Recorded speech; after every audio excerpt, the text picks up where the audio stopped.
Space, the final frontier. Well, okay, not really. All right, take two.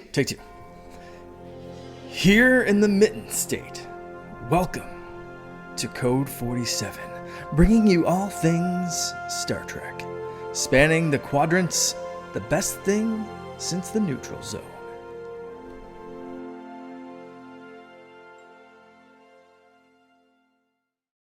We are back again, friends. Hello, thank you, and good morning. Still, we're recording on a Sunday. On a Monday. Oh my God, what's going on?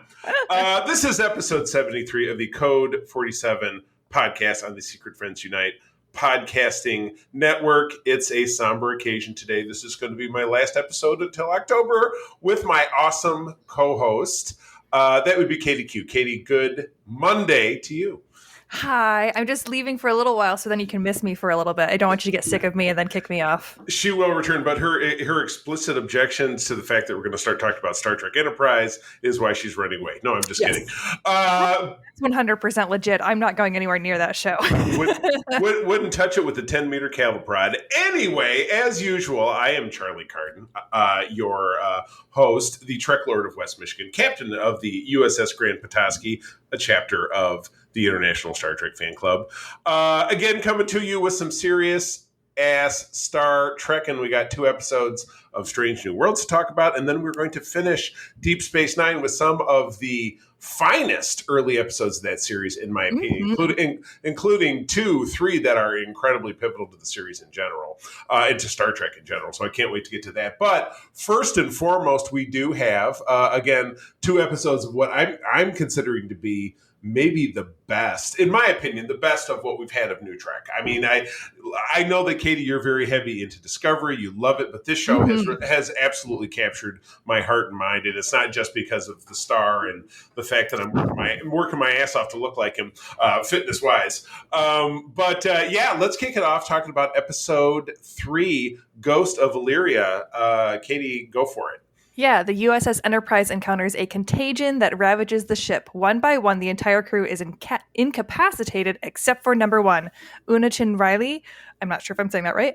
You got it. No, you nailed it. Yeah. Who now must confront a secret she's been hiding as she races to find a cure.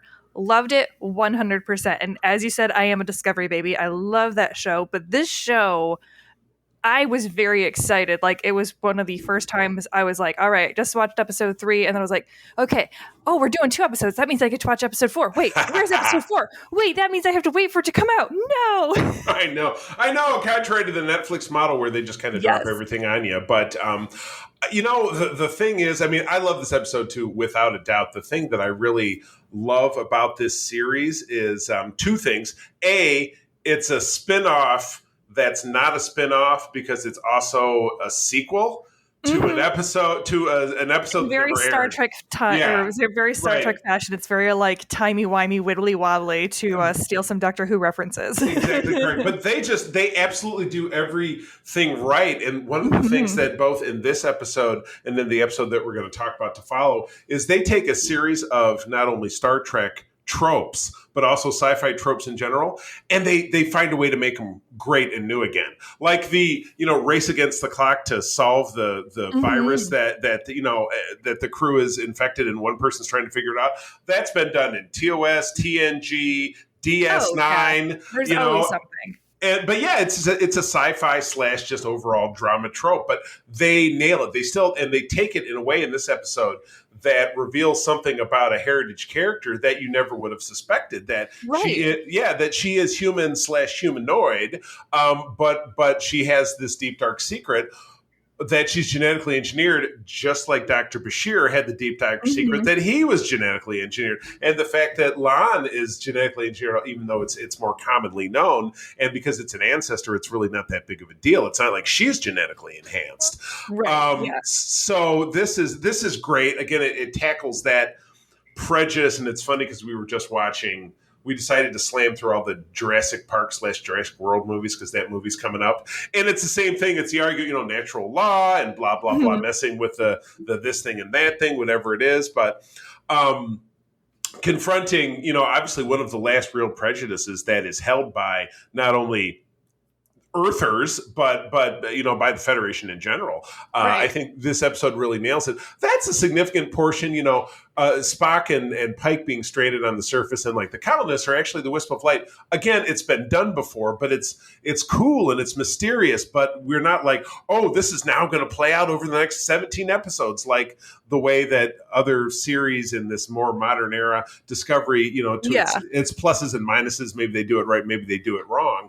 I'm not sure, but And the great thing is they do, like, the things I enjoy about Discovery is really not so much the plot, but the way that they grow with the characters. And each character has a very strong story to tell. And I love it because I'm getting both the Monster of the Week, which I love, but also the stories with the characters are still continuing. So you still get to see that growth happening from one episode to the next, but it's not something where they're like, we're going to do this huge overarching plot that you have to pay attention to because otherwise you're going to miss it because someone made some offhand comment 3 episodes ago that's now going to be pivotal to what's going on in the season finale. Right, exactly. Yeah, who wants to deal with all of that? It's too hard in this, ADD world of which of course I'm a part of, that we feel it's like, the jingling keys, there's a blue car. You know Right. what I mean? It's just tough to keep up. And speaking with that, like the way that they had like kind of the neurodivergency representation with Dr. Bashir, it's funny that you mentioned that episode because I was thinking about that episode too. And they were really showing a lot of those characters that were quote unquote enhanced as being on the spectrum and being, socially awkward and Right. which are things that I, as someone who's on the spectrum and as someone who's neurodivergent, I was like, hey, these are kind of some harmful stereotypes.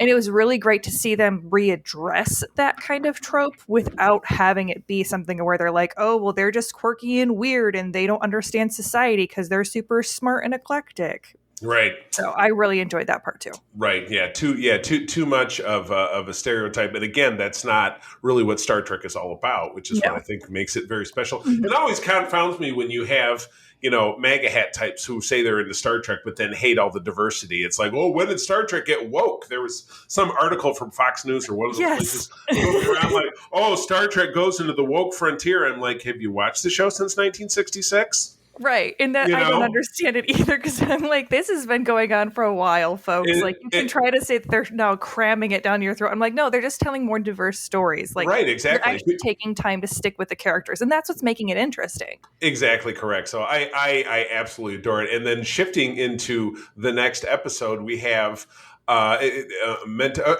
sorry, any other thoughts about Oh, nope, that was it. Okay. Except for like Excellent. Una. Una's my new favorite. I love Una. She is fantastic. Yeah, I admired her bravery. And again, it was the same thing. It's like, she says, well, I'm ready to quit. And Chris is like, you're not going to quit because you're too valuable and I love you and blah, blah, blah. And so, yeah, they just really, you're really seeing that cohesiveness. And again, it's kind of nice that we have a crew that's been together for a while, though not everybody.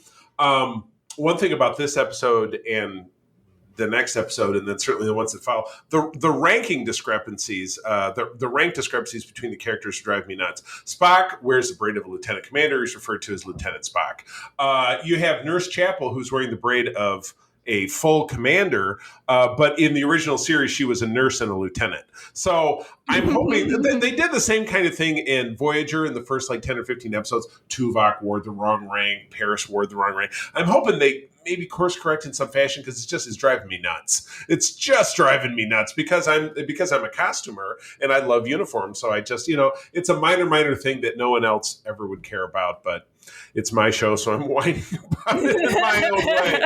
Oh my God. So anyway, next episode, Memento Mori, while on a routine supply mission to a colony planet, typical setup for a Star Trek episode, the Enterprise comes under attack from an unknown malevolent force. Pike brings all his heart and experience to bear in facing the crisis, but his security officer warns him that the enemy cannot be dealt with by conventional means. Great. Again, very trope heavy. We're stuck in a nebula. The ship is crippled. That came from the episode DS9 episode Starship Down and early in season 4. It was a watershed moment for Worf because it was his first time in command of the Defiant in that episode. But they had to find a workaround and do unconventional things. And then you had Uhura and Hemmer stuck in the cargo bay, from the TNG episode Disaster, where it was Geordi and Dr. Crusher. Same thing. Oh, we have to push the button to blow these containers out into space, otherwise we'll suffocate. They're taking these tropes and they're still flipping them to a place where it feels awesome and original. So it's an homage, but it also seemingly has nothing to do with kind of what it's taken from. So, man, I loved it. I love it how we're getting full development of everybody slowly but surely, and you're getting there's a great needs of the many, or not even the needs of the one that you see number one put out, because she's gravely wounded. She ends up in sick bay. All systems are offline, so they're having to do very triage rudimentary medicine where they've got to get her on an IV drip for blood, but then the patient in the bed next to her is more critical, so she's like, give the blood to that patient. Oh, you'll die, but I'm just she's taking care of her crew. She's the XO, so it's great. But in the end, the doctor hooks up the IV to himself, and then she's getting blood. And I just love everything. What can I? They're hitting it all. They're hitting every little piece of it. And again, you're gonna, after 50 years, it's kind of like that adage after 30 years that you hear on South Park, for example. Well, The Simpsons did it. Well, Star Trek is up against its own, saying, well, this series did it. And I think it takes a special kind of storytelling to be able to look at that and say, they did do it. It's not better, it's not worse, but Strange New Worlds is doing it this way, and it's excellent. Oh, yeah. Well, and it was... Yeah, that's how I'm feeling. Oh, big time. And it was one thing where I was really excited to see it from your perspective, because I do not know about the Gorn.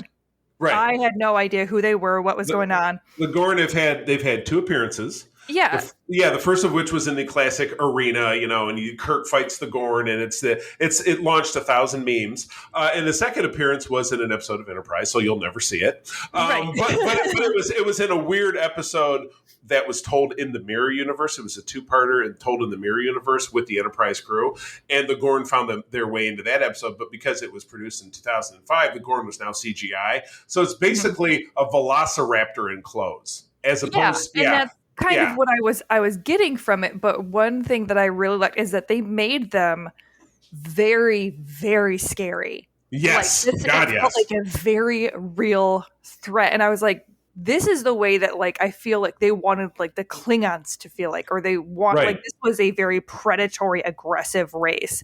Big time. Like the Dominion, I feel like that's what they were going for with that, and they just never were able to get the teeth behind it. The Jem'Hadar, yeah. Right. And the Jem'Hadar, but just the way that they had to go through it, and the way that Lon was talking about them and what you saw with them, I was like, this is awesome. And I really hope that they become kind of, not necessarily there has to be a full story, but that they become a reoccurring villain, just like there are reoccurring threats with the Klingons and threats with the Romulans and that sort of thing throughout the other series when they're kind of doing these monster of the week things. Because I loved them, and I'm like, I want 100% more of these guys, because it's like full on Predator mode, and I'm here for it. What is awesome about the 2 that you mentioned is the Klingons. I didn't love how they were done in Discovery. I would really like to not see them again. Oh, as a lover of Discovery, I disavow the entire first season. I'm like, just don't even bother. Exactly. And, the Romulans, we can't see them yet because they aren't actually introduced / reintroduced until first season of TOS, which is 6 or 7 years past it. So we can't see them. We got a taste of them in Enterprise, but it was all, they never met. It was, here's the Romulans, it's funny, it employs a great piece of this that Peter and I will talk about in the next episode, because there's an early season 2 episode of Enterprise where the Romulans appear in space, and there's a little bit of cat and mouse going on, but it's never revealed who they are. And I guess Enterprise did the same thing with the Ferengi, which, whatever. Oh, yeah. But that was not the greatest. But with in this episode, I did very much love that it was very cat and mouse. You never saw a face. And it maintained that mystery for, I think, people like you who have no familiarity. But again, you've got the Gorn from the shadows, in Lon's flashback, thinking about, the cargo ship or the colony ship that she was on that was, brutalized, and she was one of the only survivors of, everything is prey, everything is food. They're gonna. It's like a cat toying with a mouse. That's Yeah, it essentially felt very alien. It felt very like Predator. It was really, really, really well done, where it was very much like Boogeyman in the dark. And right, I was thinking kind of, obviously with the way that Lower Decks did it with the Packlids, it was done much more of a tongue-in-cheek kind of way, but they still right, were able to make the Packlids, who had like one episode in TOS, or not in right, TOS, TNG, right, become a still like valid villain, right, kind of race. And I feel like they're doing the same thing with the Gorn, where it was just kind of this kind of a one-off spoofy, goofy thing that right, they tried to make threatening, right. but it came off so much better this time because Oh they my were able to god. kind of sit down and actually think and build what they wanted to do with them. Right. And the best horror films, and I know it's not your genre, the best horror films Mhm. will deliver more of the sizzle than the steak. Oh It'll yeah, be it'll absolutely. be this outlier of terror that makes you fear finally actually seeing something, as opposed to being like, here's the gore, and they're having a firefight, or they're doing this thing or that thing. So yeah, oh god, they did it absolutely spectacular. So well, good. That wraps 2 more episodes of Strange New Worlds. I am just bummed that we can't talk about more of the season I together. know that is going to be one thing that I was I thinking about. know. I'm like, because I'm going to definitely continue watching it, and I'm going to be definitely Please. bummed that I can't. I mean, I'll probably just end up messaging you and be like, "Oh my gosh, did you see what just happened? I'm so excited." Yes, please do. Oh my God. Well, moving into segment 2. Oh my goodness, this is this was mind dropping for me. The episodes we're dealing with, the final 7 episodes of season 2 of Star Trek Deep Space Mhm. Nine. These aired early in 1994, and as I'd mentioned in the previous episode, this was the end of my senior year in high school. So I was a full on Trek nerd. Girls wouldn't touch me with a 10-foot pole, but I always had my Star Trek and my You Marvel always Comics. did. Yep. I always did. Work for me. But yeah, this launches us into some of the finest work that they did, and I think was the beginning of a corner turn. I mean, there were some getting into season 3, which you and I aren't going to talk about until it's funny. I was doing the math on DS9 because this season ends on a cliffhanger. I'm like, when are Katie and I picking up this cliffhanger? Oh, it's next February. We're going to talk about this. Sorry. So yeah. No. That's just the natural progression of the show. That's because we're bi-weekly and we're trying to go series by series, same season, so that it's just to have some kind of symmetry to it. So, but anyway, let's get it started. Katie, you take the first 2 because it's a 2-parter. That one's All all right. you. Go for it. Well, we have the Marquis Part Maquis. 1. Or Maquis Part 1 is by David Livingston, story by Rick Bergman, Michael Piller, Jerry Taylor, and James Crocker, teleplay by James Crocker. It aired April 24th, 1994. And with the Federation colonists reject the treaty with the Cardassia and take matters into their own hands, forming a terrorist group called the Marquis. Marquis. And the Maquis, just to give you a little historical reference, and there's also it's a huge Voyager tie-in, obviously, but we talked about it in a minute. Yes. But the Maquis was the French resistance in World War II. Oh, there we go. See that? There's the reference. So anyway, please continue. Yeah, so this builds up kind of the start of this, and again, it's a 2-part section, which was kind of fun to have right in the middle end of the season, because usually you get that where it kicks off the season or it ends the season. But this one they were like, no, we're just going to stick like in the last 5 episodes. So then you had the Maquis Part 2, which was by Corey Allen, or directed by Corey Allen, with story actually by looks like a lot of the same folks: Rick Berman, Michael Pillar, Jerry Taylor, and Iris Stephen Bear. And then the teleplay was by Iris Stephen Bear. I think that Charlie just likes having me read this stuff out so I can fumble over all of these. No, it's a learning experience. And I will plug in there before you read the description that Rick Berman was the king of Star Trek at the time. He ran the franchise. Michael Piller, he and Michael Piller the late Michael Piller created Deep Space Nine together. Jerry Taylor co-created Voyager, and Ira Stephen Bear was the main showrunner of Deep Space Nine. So this 2-parter was this was so strong. It's written by the creme de la creme of the golden age of Star Trek creators. Was this 2-parter? Yeah. So yeah, you had the Part 1, and then Part 2 is that those colonists, they reject Cardassia, the treaty with Cardassia, and take matters into their own hands by planning to destroy weapon depots on the Cardassia Brima colony. So it was really great. You had a lot of back and forths with these colonists and a lot of, we're not going to trust the Cardassians. They're not being trustworthy. They're not holding up their end of the deal. Anytime you're dealing with Cardassians, you can expect them to not hold up their end of the deal. I mean, and let's be real, Cardassians haven't exactly shown that that's not true at this point. Exactly. So... Oh my! So many strong performances and character relationships. First of all, you meet Sisko's oldest friend, Cal Hudson, who's a fellow Starfleet commander. He's the Cardassian liaison to the demilitarized zone, but behind the scenes, he runs the Maquis. And that's not revealed until the the cliffhanger piece of the end of the first part. Their interactions, I think, particularly getting into the second episode, are the strongest because you're watching, two best friends who they don't want to let it go. Like he's like, Ben, you can help us. Let us use your station to smuggle things. And he's like, I can't do that. I can't. He says, I'm we're fighting for our lives. This treaty is wrong. We're fighting against tyranny. And Sisko's like, I'm holding the line or whatever it is until he and Kira have that speech interaction where she said exactly what you said. She said the Cardassians cannot be trusted to hold up their end of the bargain of this. She says they're your enemy, not your own colonists. And if that's what Starfleet believes, they're more naive than I already think they are. He slams his hand against the table to open the door to give her the get the fuck out symbol. He's so angry because you can tell that he wants to agree. That in his heart, and you'll see this play out in seasons 4 and 5 with Michael Eddington, who becomes the next Cal Hudson, an officer who betrays him, that he believes in Starfleet very strongly, but his sympathies reach out, but ultimately his call to duty is stronger than his desire to see these colonists say, well, why can't they just leave it? It's just a piece of land. Why not leave? And that's what freedom fighting is all about. It's like, no, you don't just, some distant government doesn't tell you, well, you're not living here anymore. Goodbye. And then if the other side of the treaty are, colonists that will violently displace you, the Cardassians are so shifty in so many different ways, they don't care. But yes, it's the secret war. It's it's Cobra versus G.I. Joe. It's all this, so much going on in this episode.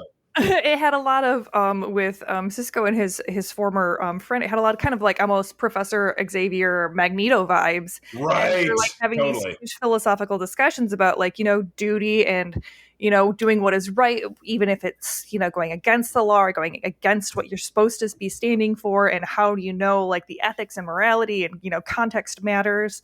And I think that was a lot of what Kira was trying to get at too. Is yes, okay, sure, we signed this treaty. But if they're not planning on doing it, context matters for this treaty. Right, and, exactly. And it's one of those things that I really enjoy because we do get to watch this continual struggle with Sisko as he's continually broached with this and hitting a wall with Starfleet as he's trying to convince them of that same thing, where he's learning this the hard way right now so that down the road we watch him fight and try to argue with Starfleet going, no, guys, you don't understand. Right. Oh my gosh. This was pivotal. Obviously, this gave birth to the main plot line of Star Trek Voyager. One of the other bigwigs in the Maquis is Chakotay, a Starfleet officer who abandoned his, commission to defend his home colony and it was actually fleshed out in one of the 2 canonical novels that Star Trek has ever had, which is called Pathways. I was looking on the shelf behind me like it's there. I've read it several times, but there are 2 novels. Oh yeah, it is called Pathways. One novel is called Mosaic. It gives Catherine Janeway's backstory, which again, it's canonical because it's written by Jerry Taylor. And the Pathways novel is also written by Jerry Taylor and canonical, and it's the story of everybody else. And so you get to learn that Chakotay left Starfleet when his home colony and his father were all slaughtered by the Cardassians in one of these border disputes. So he joined up, and that's what, Janeway's job as a captain / someone focused on intelligence was to bring them in. And so they chased him to Tuvok, who was their security guy, integrated himself into the Maquis cell that Chakotay ran. And then both ships got swept across the galaxy and had to join forces, blah, blah, blah. And then that was the whole series. So this was a great setup. The Maquis, they kind of died on the vine after this. There was a great episode of TNG the very tail end where the character of Ro Laren, Ensign Ro, Lieutenant Ro at that time, Michelle Forbes, who was also the superb Admiral Kane in Battlestar Galactica, also abandoned Starfleet for the Maquis because she was Bajoran, and she felt, just like Cal Hudson, just like Chakotay, felt very strongly that no, what they're doing here is wrong. My conviction outweighs some stupid treaty that someone signed for what they felt was the greater good, but for the people here who are dying and being killed by the Cardassians who aren't respecting the treaty, we have to fight for our lives. So, one of the finest. This is one that I'll watch. This is a two-parter. I want to watch some of the best of DS9, maybe once a year, twice a year, every other year, and I'll tune in and I'll just watch this one and move on because it's so damn good. So anyway, such good stuff. Moving on, episode 22 of the series is The Wire. No, it's not HBO. Directed by Kim Freeman, written by Robert Hewitt Wolf. Again, a bigwig of the DS9 writing staff throughout the series. Came out in May of 1994. In order to save Garrick's life, Bashir must unravel some of the secrets of the Cardassians' past. And this was the first real dive into who Garrick is. Now, we've seen him in a handful of episodes, starting with really the second episode of the series, as a plain, simple Taylor Garrick, but clearly packed with mystique, with intrigue. And so what we find out in here is that, yes, he was a member of, and we're introduced to the Obsidian Order, which is the Cardassian secret police, the secret branch of the government that does all the dirtiest of the dirty deeds. And Garrick was a big piece of it, though we don't learn just how big until a little bit more time goes by. But what happened was when he, made his final, he made a violation that he got himself thrown out. He was stuck with this implant and exiled to Terok Nor, and the implant was I'm misremembering. He was given the implant, as all agents do, to help him avoid interrogation by switching it on, and then you get shiny happy feelings, and you kind of tune it gets them high, so maybe that's why he always acts so weird. I have no idea. He's all do shiny happy people holding hands, Lucy in the Sky with Diamonds. I don't know. Well, it sounded like the way that they're describing it is that it takes like pain sensors and turns it into pleasure instead. So while they would be torching you, you'd actually be getting serotonin releases versus pain release. So they're pulling out my fingernails. Dee, dee, dee. Right, you're like, this is fine. This is fine. It's like that meme where everything's burning around you, and you're like, this is fine.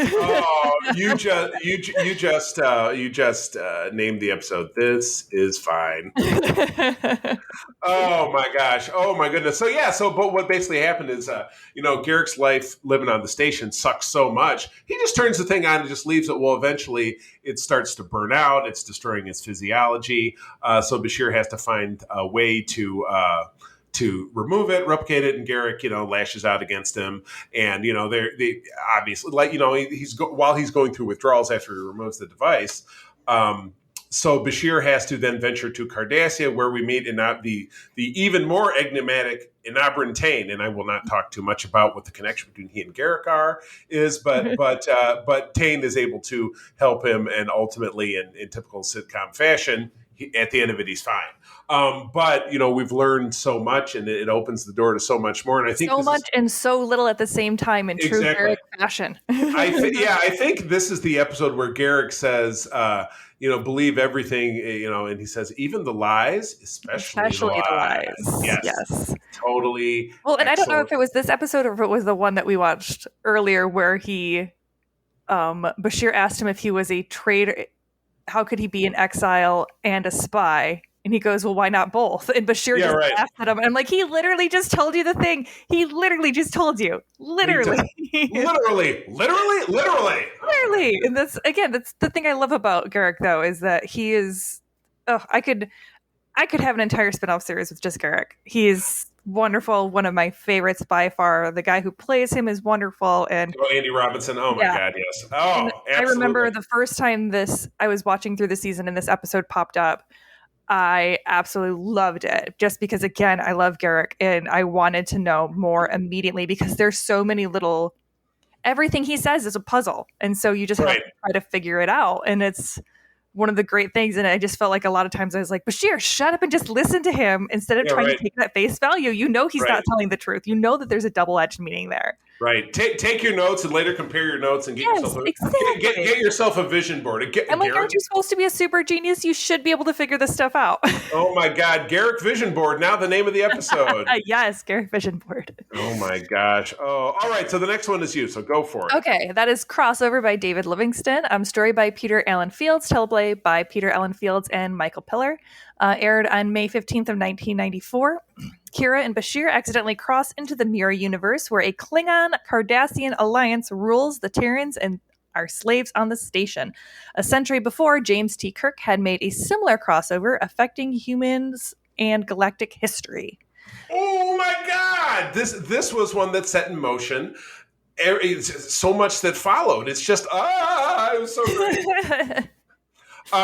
But yeah, no, it was incredible. So yeah, you get this simple Kira and Bashir they're headed back through the wormhole, and Bashir's kind of sort of hitting on her, and she's really kind of not having it. And then, oops, space anomaly, and they, somebody flips a switch or they go through or something or other, and they unfortunately cross over universes, and they pop over, and there's a couple of Klingon ships, and they're saying, "Intended, why? We didn't know you were leaving the station." They bring them back to the station. The first person to greet them is Garrick, but he's in a Cardassian military uniform. Everything's dark and scary. Mm-hmm.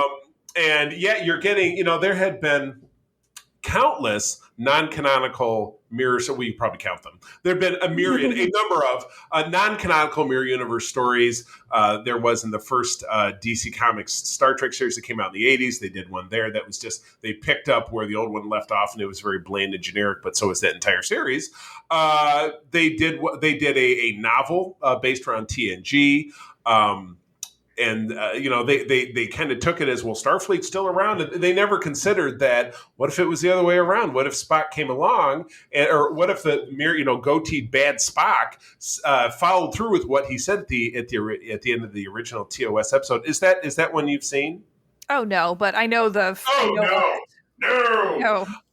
So what happened here is that Mirror Spock, unlike in the non-canonical stuff, took it to heart and said, "I'm going to change everything. We're going to become peaceful." And then someone came along and, we were watching the Jurassic Park movie, like the Velociraptor, who, when you show weakness, they just tear your throat out. And that's what happened. There have been continuations of that again are non-canonical, but based on this, where the Terran Empire isn't all the way gone, but it's very tiny, and that's where the Mirror Picard is that he's still on an Enterprise and he's trying to fight his way out, and blah blah blah. But regardless of all that, you get to see just a scenery chewing appearance of Kira as her alternate universe, where she's the boss, but she's also, she's also a sex fiend, which you see in this one and in her next appearance and her subsequent ones, and she's just like, oh, so. Does that mean that our Kira is just totally different than that, or deep down, does she really want to dress up in sexy outfits and do this kind of stuff? I have no idea. But that part of it doesn't really matter. We get the Mirror Cisco, who's kind of a cad and a scumbag, who has change of heart at the end. You get a great interaction with the Mirror O'Brien, who is a very beaten down, Smiley, which is what the Mirror Cisco calls him. How he decides to rise up at the end, because I've been a slave all my life, but I want something better. This was a rough season for O'Brien. Yeah. Oh God, a lot. it's not over yet, because coming up, that it's like, oh my God, he's the Geordie of this series. It's like, let's he really is. You know what? Maybe that's an engineer thing, because it kind of happened to Scott. It happened to Scotty more than once in TOS. You know what I mean? So being an engineer is the worst job to have on a starship, because you're always going to be part of the kidnap/torture menagerie that goes on in that series. But I love this. So they go in there and they start a revolution. Mm-hmm. It's awesome, because that's kind of Kira's stock and trade. That's what she does. Is she's a revolution starter. So she crushed it. I loved it. What did you think? Oh yeah, absolutely. This was really great. I really love that they gave Kira, the actor who plays Kira, they gave her a little bit more to work with this time. So, she got to play this, mirror version of herself, which was she was very narcissistic, very full of herself. So, she takes a fascination with our Kira just because she's like, hey, it's like having a pet of me, which, because she has this own sick fascination, which she's just totally enamored with herself. Right. And so it's just really, really great. And you got to see a lot of range from a lot of the characters, because they don't normally play those kind of roles, which was really, really fun. Right, right, absolutely correct. So, oh man. So, yeah, I loved it, and again, it sets the tone for several mirror episodes, universes to follow. Hmm. We get the mirror universe back in the first season of Discovery, which I'm thankful we agree sucks, and we're not crazy about it. So we just kind of ignore that Yep. and pretend that Discovery begins with season two. Yeah. That's good. That was good. You know what? Yeah, that's a Code 47 proclamation. Start Discovery with season two. Yes. It might not make a lot of sense, but there's a recap. There's always a recap. There's always a recap, and that's fine. Yeah. And that is speaking of great recaps. And again, that there's a potential that you'll join us over on Holocron to talk about Obi-Wan Kenobi in a couple of weeks. But at the beginning, I assume you've watched so far. I actually have not. Oh, okay. Well, I will tell I you don't something. say anything yet. I will tell you something very non-spoilery. The first 5 minutes is a recap of the prequels, which pretty much negates the need to ever watch the prequels again. Oh, cool. It Love gives that. it gives you all this great information that gets rid of those terrible. So again, great season one Discovery recap. Don't have to watch Discovery season one again. There, I have solved your Discovery. If you have a problem with Discovery, I just solved it for you. There you go. Oh my goodness. Okay, episode 24 is The Collaborator, directed by Cliff Bowl, story by Gary Holland. Never hear his name again. Teleplay by Gary Holland, Ira Stephen Bear, and Robert Hewitt Wolf. So maybe that's kind of what saves it. Aired in May of 1994. Bajoran secretary named Kubis, who aided the Cardassian occupational forces, wants to return home from exile. Vedic Win engages in a power play against Vedic Bareil to become Kai. I don't really care for this summary. I probably should have rewritten it in some fashion. But we're back into a little bit more of the Bajoran politics intrigue, because this really it was just a few episodes back that Bareil and Kira became a thing. So you see them kind of fully engaged in their relationship, blah, blah, blah. But yeah, it's coming to this Kubis, who was high on the list of Bajoran collaborators that if he ever surfaced again, he would be exiled for good, or he would be prosecuted. Well, he comes onto the station. He's like, yeah, I'm just going to slip back into Bajor, and it's going to be no big deal or whatever. But he gets kidnapped, and then in turn for some leniency, he rats out the fact of what he believes that Vedic Bareil, or rather, I'm trying to remember correctly, someone in the Vedic Assembly was responsible for a massacre in the Kendra Valley during the occupation. Somebody ratted them out. There's another collaborator that has not been exposed, but they don't know who it is. So Vedic Win, or who we all love to hate. Then says to Kira, well, my child, you're here to help me, and this thing and that thing. And she's like, fuck you, lady. But still, she's like, no, if there's a collaborator to be sussed out about this thing, if there's some evidence, I want to find it. I mean, Kira's got a Kira, let's be real. Yeah, exactly. Yeah. Kira's got, that might even be an even better. Kira's got a Kira. All right, hold on, Kira. I mean, and yes, you're very right. Like, you gotta hate her, and you love to hate her. Like, it's one of those things where I struggle, because I'm like, I absolutely loathe her. Just like the Cardassian Gul Dukat. Oh God, I hate him. I hate both of them, and I just which is so wonderful for the way the series ends with those two characters together. And that's the thing, is in like, okay, like, I guess the whole idea is that I'm supposed to hate them. So you're doing a great job, because I just absolutely loathe them. You got it, gold star. Yes. But part of me is also like, did I have to hate them so much? Did you have to make them this? Just yeah. But really, yeah, it's almost too much. Oh my God. I did really enjoy how the politics played out in this one, and it's definitely felt very good, and also felt very defeating, because in this one, like, the good guys did not win. You find out at the end that, like, Bareil did not do what people were charging him with, but he did try to cover it up for someone else. And it was just a really great way to kind of show how good doesn't always overcome evil. And again, it is setting up for future conflicts, to take place. And, it just shows, again, that continual, like, messy struggle of, like, what happens in a post-war society. Right, exactly. Yeah, how much burying do we do? Really, what it was is Bareil had covered up the fact that Kaiopaka, who people believe is dead, but she's stranded on a planet in the Gamma Quadrant in the season 1 episode where they land on a planet where people can't die, but once you do die, you can't leave the planet again or you'll be dead. She stays there to make peace. But what really happened is Kaiopaka, who is the most revered religious figure in the, she was the hero of the Bajoran resistance. She was the one who she was faced with this impossible challenge. The Cardassians had said, if someone doesn't tell us where the base is of this particular group of rebels, we're going to annihilate this entire valley of 1,200 people, which really doesn't sound like a lot, but I guess it's a lot. And she said, okay, their base is there. Well, one of the members of that resistance cell was her son. And so she said, I'm going to give up my son's life for 1,200 people. It was very much a Spock needs of the many kind of moment that she did. But again, even Bareil realized that people were never going to be able to accept that this hero of the Bajoran resistance would compromise the 30-something lives. It would trade 30 lives for 1,200 lives. Right, yeah. People really couldn't deal with the fact, even though what she did, I don't know that there aren't many people that wouldn't make that same choice. The mathematics of it. Yeah. I mean, because somebody was going to die anyway, and we were being slaughtered anyhow. But why not try to save as many lives as you could, which is what she did. But Bareil took that bullet. He sacrificed his political career, and then let someone who is truly awful win the race and become the top dog, so that he could protect the legacy of this dead leader. So. Like you said, time and again, is it something that happens in real politics? Absolutely. I mean, will we ever know about all those things? No. I mean, it's the Kennedy assassination. Who really did it? Who's covering up for who and what and where? Who knows? Who's ever going to know?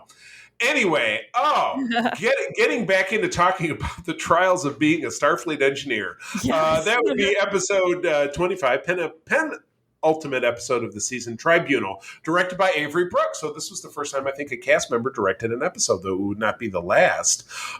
Written by Bill Dial, kind of a no one to the series. Sorry, Bill. Came out in June of 1994. O'Brien is declared guilty of an unspecified crime and later tried, air quotes, in a tribunal held on Cardassia Prime.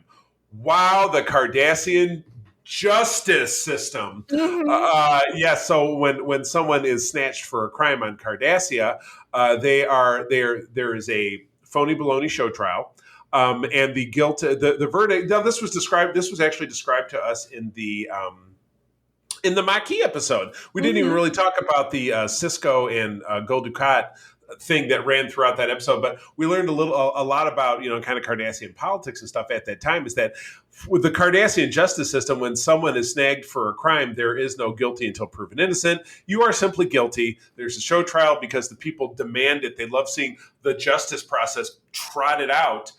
So they have a lawyer who stands up there and says, well, this thing, that thing, whatever, but the state, I believe in the power of the state. The state knows what's going on. Okay. So, and then the person is already sentenced to death. Right. The lawyer is just there basically to get the person to try to confess on the stand. Right. And exactly. Get them to acknowledge their guilt. So then they don't have any risk of, possibly trying an innocent person. There's no question of guilt at that point. And then they can be like, look at how good the state is. We have a guilty person and we have done justice to the people.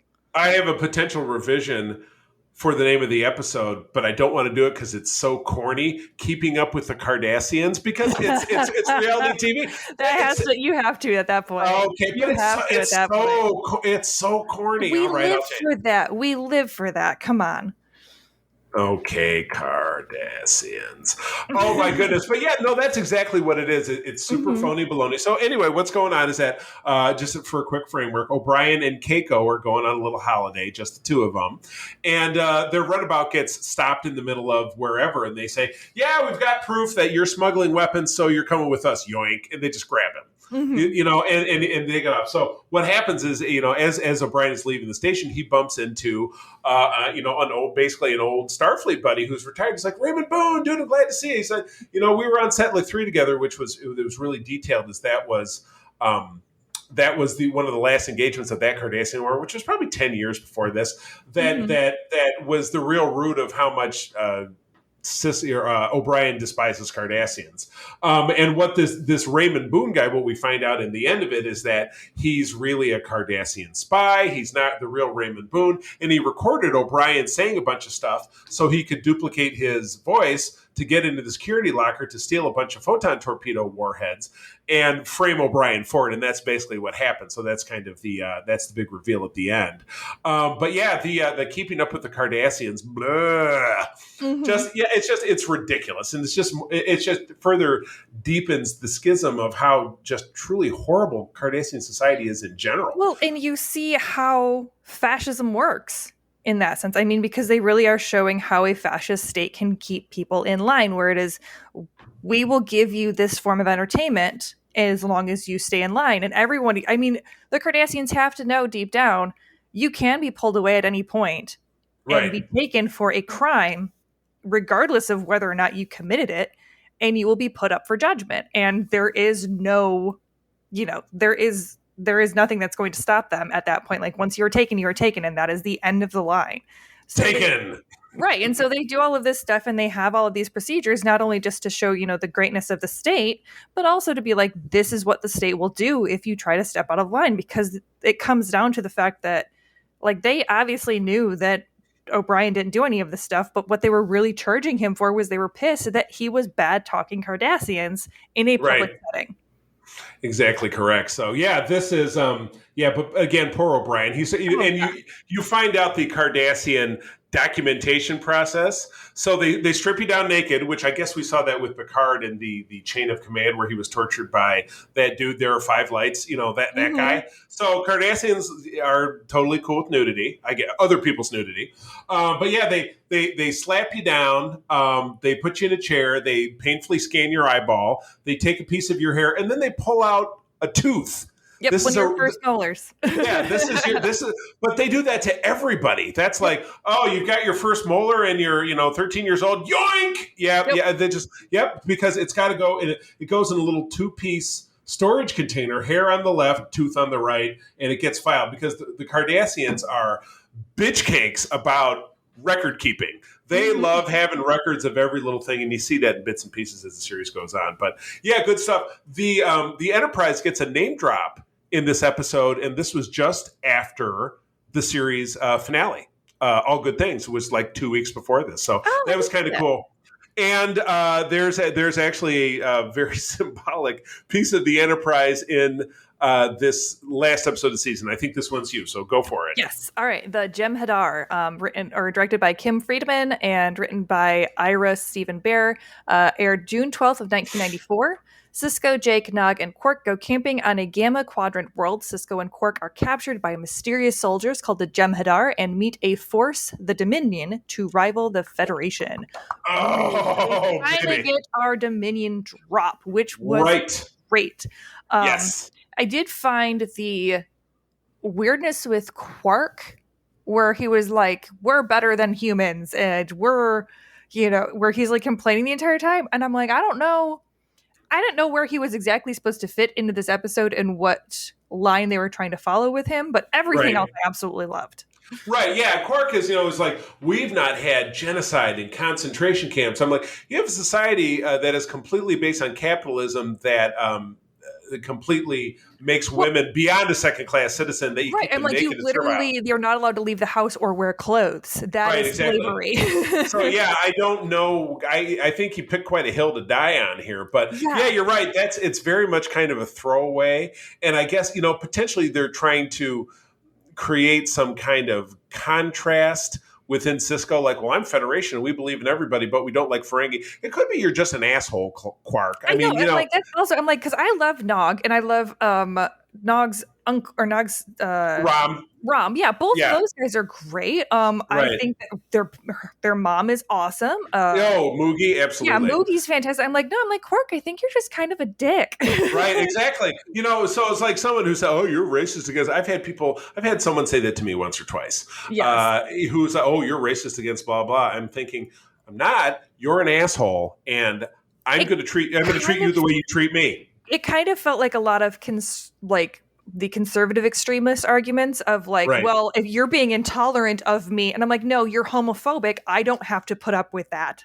Right, exactly. Yeah, you can draw boundaries against toxic people. Right. That's the way the world actually works. So this was a landmark episode. It really created a departure from the run up, which again, Mhm. and we'll do a little series, rated from 9 to 10 when we're rated out of 10 when we're done here. But it gave us, we had a pretty weak sauce first season, which is kind of typical of Star Trek of the classic series. We had a lot we've had a lot of bright spots that you and I have talked about in the last several months in this second season. Oh, yeah. With high spots and low spots and really high spots and super great. But this says, you know what? We had the Borg. The Borg came along. They were a big threat in TNG, but they were defeated and they disappeared. Now we've got the Dominion. They're not weird robot people that are just going to go away. Yeah. They're not. They're far, far away. But you know what? They have access to us, and we still really don't know. We don't know who the founders are. We think we know who the founders are. They give us a little tease with Eris, that actress. I think her name is Molly Hagan. And there was a show. You want to talk about a deep dive? I mentioned before that when I was growing up, my mom worked at Fox 17, the local Fox station here. And so we always had Fox on in the house as a matter of course. There was a show in the early 90s called Herman's Head. And I would be stunned if you ever heard of it. But it was a guy, and there were 4 actors that played the various states of his emotion. And Molly Hagan played his love or his affection or his war. It was kind of like that. What the hell was that Pixar movie? Oh, now I can see it in my head. Pluck it out. Anyway, it was that movie, and that I'm sure not directly inspired that. It was a sitcom, and he was an adult guy trying to find his way through life. But anyway, Molly Hagan was the voice of his love or whatever. So yeah, this is the kind of shit you get talking to me. Watch in my head. But you thought, yeah, Inside Out. Thank you. So you think, she's a founder, but it turns out really later on. I'm not going to say. You'll learn about it next February when we come back for the 2-part kickoff. But spoilers from 1994. Yeah, spoilers from 1994 projected into 2023 when we will get back to this. But the not so subtle TNG is over. Forget about it. Is that when our gang, we have 2 of the 3 runabouts because Cisco and his crew have the 3rd one. Our 2 runabouts, which is dumb if you think about it, because it's those 2 runabouts, and then the ship that goes to help them is a Galaxy-class ship. It's the same as the Enterprise D. So it doesn't make sense that those 2 runabouts were flying along, but there weren't a bunch of other runabouts and shuttlecraft that came from the Odyssey, which is the name of the ship.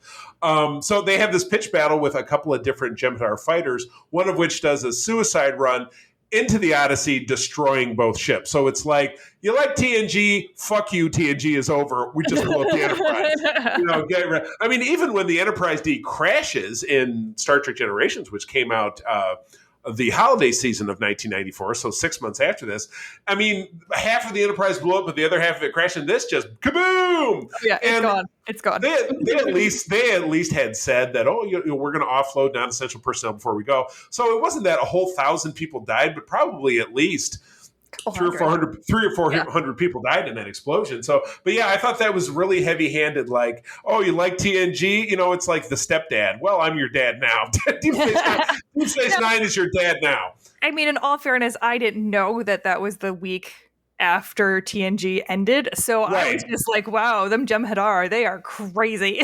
Right, exactly. I mean, it only gets, crazier. Seasons 3, 4, and then 5 are all this Cold War with the Dominion. Okay? Yes, which you'll see fantastic. Yeah, the Klingons get involved in a way. The Romulans get involved in a way. The Cardassians are involved. So that's all swirling around, and it's not till the end of season 5 that open hostilities begin. So we have 3 seasons of this cat and mouse, like doot doot doot doot. There's so many great episodes. God, I could create a list of great Dominion episodes in seasons 3, 4, and 5 that would really have you hustling to watch. Try to. Like if you took it as a point of like I'm just an individual trying to piece this together, not knowing what the big picture is in seasons 6 and 7, it would be. I remember watching it for the first time. I was in college because it was right after this that I went to college, and then the rest of DS9 ended at almost the exact time that I graduated from college. So it was on for another 5 years.